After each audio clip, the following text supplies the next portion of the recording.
We're going to check out a fundraiser called Art for AIDS. It's designed to send kids with AIDS to summer camp. We'll also check out the work of two foreign artists who've settled in Toronto. We're going to use the cheap dollar store cards, and you'll find out why in a second. Okay, can you hold the one for me there? I'm going to start with the 8, and I'm just going to fold it in half. All right, and then we'll take the 5 here. See, it doesn't matter. It's not that kind of card trick what cards they are. I'll just take the 5 and we'll stick it right inside of the 8. Now I'll open it up so you can see that. All right, and I'm going to fold it back the other way, so now the 8 would be inside the 5. Real easy to follow. And the back design on the inside, right there? Yeah. Now, what I want to do is I want to put a warp in the 8 of hearts. Now, if I flick the card hard enough, it should work so that when I push through, the card will actually look like it turns itself inside out. Does that look real? Cool. Yeah, that's, and see if we can get the 8 on the inside. Now, I'll push it back again. All right, and you can see that it'll turn itself back out the other way. This is the weirdest thing. My background, I was born in Hungary, Budapest, Hungary, and I came to Toronto about 18 years ago. And I carried the dream of painting, and finally I put on a show and hopefully succeeding with it. How would you describe your work? My work is very much influenced by Picasso. I love cubist and abstract work, even though when I was younger I couldn't stand Picasso. I was more fond of Michelangelo, Rubens, and most of the greater artists, which is more realistic paintings. What changed your mind about Picasso? I think you grow into it. You do more and more realistic, and then you feel the need for more exploring more different avenues. And abstract is definitely more interesting to me. It's up to the viewer, of course. So do you have a lot of people saying your work reminds them of Picasso?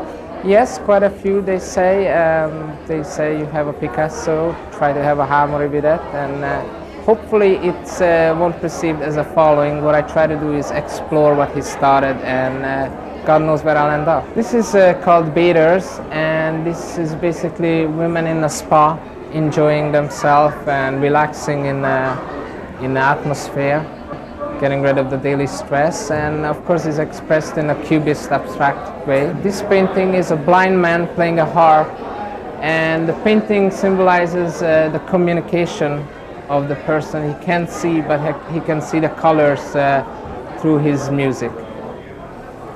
And our next painting coming up here would be the bullfight, which expresses the hardness of the cruelness of the bullfight. Basically, you see the angry bull and the man killing the bull, which I don't completely agree with. And we turn this into a sport, which is still practiced in Latin American countries, and hopefully one day it will stop.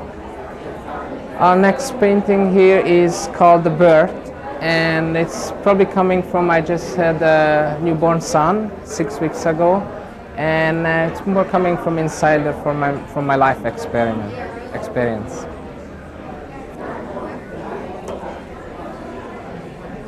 This is the man with the mandolin, which is presented in a very cubistic way, sort of taken into pieces the image and put it in a flat surface.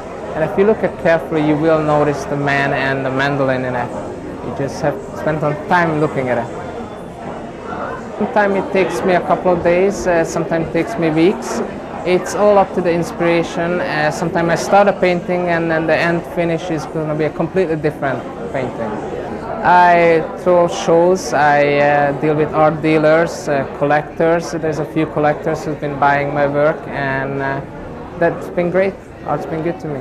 I'm from Iran, and I came here 10 years ago, and I'm glad that I made it to Canada.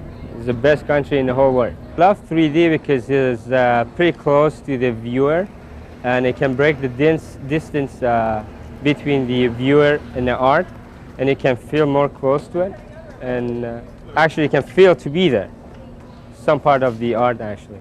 And how long would it actually take to do a piece? So it depends what kind of a piece you do. If there's a lot of design in it and a lot of coloring, and it takes a lot of time. Camp Chrysalis is a project of families and children experiencing AIDS, which is Face AIDS. We've been around for about 4 years. This is our second year of running a full-length summer program in our own site. We run 6 to 8 weeks of camp for families and children who have HIV or AIDS. What sort of things do they do at the camp? All the regular camp stuff: canoeing, kayaking, swimming, sports and games, arts and crafts. Fun, camp fun. And how many kids will go this summer, roughly, do you know? Somewhere over 100. I don't have final numbers yet, but So do events like this help your group out a lot? absolutely, absolutely. Thanks to the graciousness of Mark Stenenbaugh, who's taken us under his wing to raise money for us and help our cause. Yes, absolutely. Good. Well, congratulations. I hope you have a good summer. Thank you. Last year I heard about Camp Chrysalis Face AIDS, a family and children experiencing AIDS, and we were looking for a charity to host a dinner called Dinner with the Stars for on World AIDS Day, and it's a day that I invite all the personalities that I work with during the course of a year to come, and people pay to have dinner with them. And so to continue, I had friends of mine who are also artists, and they wanted to have an opening night, and I strongly suggested that opening night be held to benefit a charity, and they asked me to choose it since I was the host, and I chose my retirement fund, and that was turned down. So then we decided to take Face AIDS at Camp Chrysalis, and I can't think of a better charity. There's nothing more, I guess, heart-rendering than listening and hearing about a child of 2 or 3 who's done nothing to no one, and they have that horrid, horrid disease.